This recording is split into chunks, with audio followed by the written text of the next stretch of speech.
عبادت کا نفع بھی تمہیں ہی ہوگا، کرو گے تو پرہیزگار بن جاؤ گے، تقوی ملے گا۔ اور فرمایا الذی جعل لکم الارض فراشا والسماء بناء وانزل من السماء ماء، فرمایا وہ جس نے تمہیں پیدا کیا۔ پھر اگلی جو بات ہے وہ کمال ہے، صرف پیدا کر کے چھوڑ نہیں دیا۔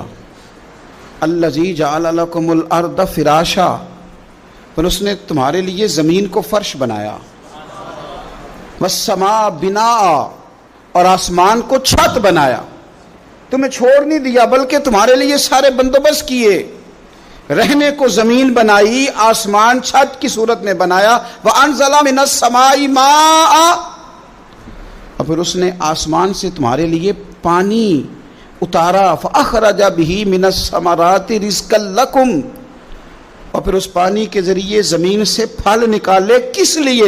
رزق لکم، تمہارے کھانے کے لیے۔